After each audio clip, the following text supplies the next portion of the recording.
எஜமானன் நீங்க தானே, என் எஜமானன் நீங்க தானே, எஜமானன் நீங்க தானே, என் எஜமானன் நீங்க தானே.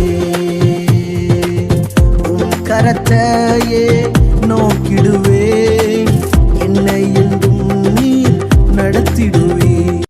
ஆண்டவராகிய இயேசு கிறிஸ்துவின் நாமத்தினாலே உங்கள் அனைவருக்கும் 2223வது காலை மன்னா செய்தியின் மூலமாக உங்களை சந்திப்பதில் மிக்க மகிழ்ச்சி அடைகிறேன். தேவனாகிய கர்த்தர் இந்த இரவு முழுதும் பாதுகாத்து அற்புதமாய் ஒரு புதிய நாளை தந்திருக்கிறார். அவருக்கே மகிமை உண்டாகட்டும்.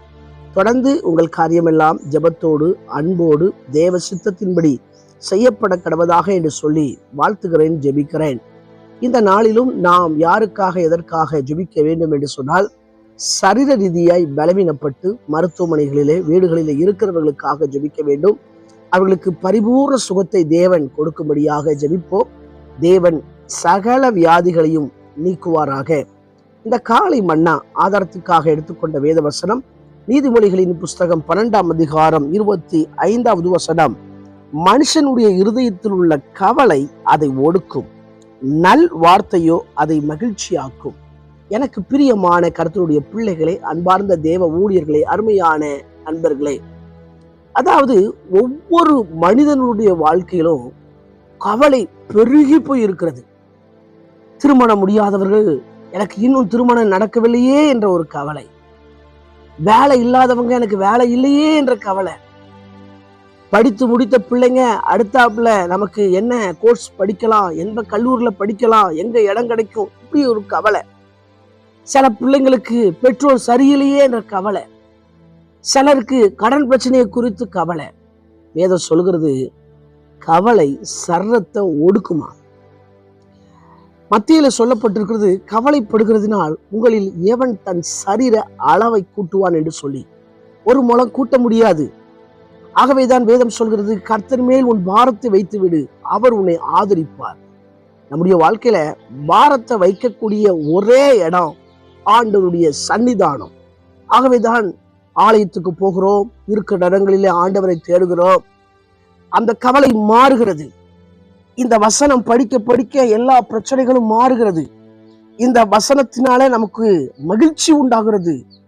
இங்கே சொல்லப்பட்டிருக்கிறது, மனுஷனுடைய கவலை சர்ரத்தை ஒடுக்கும், நல்வார்த்தையோ அதை மகிழ்ச்சியாக்கும்.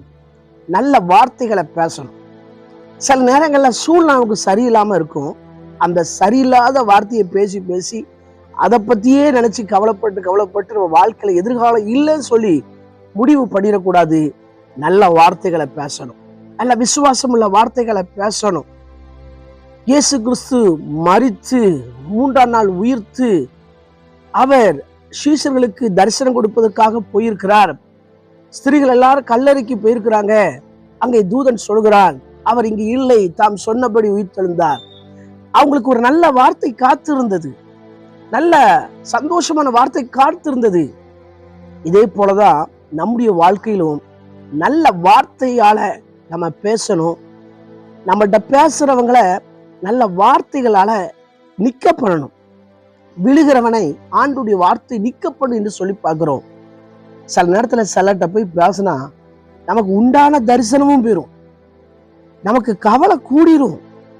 ஆகவேதான் ஆண்டவருடைய பிள்ளைங்களோடு, அதுவும் நல்ல வார்த்தைகளை பேசுறவங்களோடு நம்ம சேர்ந்து அவங்கள்ட்ட ஐக்கியம் வைக்க வேண்டும். சிலர் எடுத்துக்கிட்டா பலவீனமான வார்த்தை, நெகட்டிவான வார்த்தை, முடியாது, நடக்காது, முன்னேற மாட்டேன், இப்படியே பேசிக்கிட்டு இருப்பாங்க. எப்படி இருக்கீங்க கேட்டா, ஏதோ இருக்கிறேன், வண்டி ஓடுற வர ஓடட்டும், இப்படிலாம் பேசுவாங்க. இவங்களோட ஐக்கியம் வைக்கும் போது, இவங்களோட பழகும் போது நம்ம டவுன் ஆயிடுவோம். ஆனா என்ன செய்யணும் அப்படின்னா, நல்லா என்கரேஜ் பண்ணி பேசுறவங்க, நம்மளை உற்சாகப்படுத்தி பேசுறவங்க, இந்த சூழ்நிலை மாறுறவங்கள்ட்ட ஐக்கியம் வைக்கணும். இந்த வசனத்தை வாசிக்கும் போது நமக்கு விடிய கால வெளிச்சம் உண்டாகும். இந்த வசனத்தை பேசும்போது நம்முடைய வாழ்க்கையில விசுவாசம் வரும். எனவே நம்முடைய வாழ்க்கையில நல்ல வார்த்தைகளை பேசி ஆண்டவரை மகிமைப்படுத்துவோம். ஒருவேளை இன்னைக்கு இல்லாத போல இருக்கலாம், ஆனா ஆண்டவர் எனக்கு தருவார். எதை சொல்கிறது, அவர் நன்மையானதை தருவார் அப்படின்னு சொல்லியிருக்கிறது. எனக்கு நன்மையானதை தருவார் அப்படின்னு சொல்லி சந்தோஷமா பேசுவோம். எல்லா துக்க நாட்கள் முடிய போகிறது. கர்த்தர் நம்மோடு கூட இருக்கிறார். கண்களை மூடி ஜெபிப்போம். எங்களை நேசிக்கிற நல்ல தகப்பனே, இந்த வேலைக்காக வருகிறோம். கேட்ட வார்த்தையின்படி ஆண்டவரே, நாங்கள் கவலைப்படாமல், கவலையை எங்கள் இருதயத்தில் வைக்காமல், நல்ல வார்த்தைகளை பேச, நல்ல வார்த்தைகளை ஆண்டவர் கேட்க, ஆண்டவர் ஸ்தோத்திரம், அந்த வேதத்திலிருந்து நல்ல வார்த்தைகளை பெற்றுக்கொள்ள எங்களுக்கு உதவி செய்யுங்க. தடைகள் விலகட்டும், மகிழ்ச்சிப்படுங்க. இயேசுவின் மூல ஜெபங்களும் ஜீவன் நல்ல பிதாவே, ஆமென். ஆண்டு சுத்தமானால் மீண்டும் நாளை காலை புதிய காலை மன்னா செய்தி வழியை சந்திக்கிறேன். அதுவரை தேவ கிருபை தாங்குவதாக. மாரநாதா, இயேசு வருகிறார். ஆயத்தமாவோம், மனிதரை ஆயத்தப்படுத்துவோம். ஆமென். அல்லேலூயா. Praise the Lord. உந்தனின் சேவை செய்வே எந்த சூழ்நிலையிலும்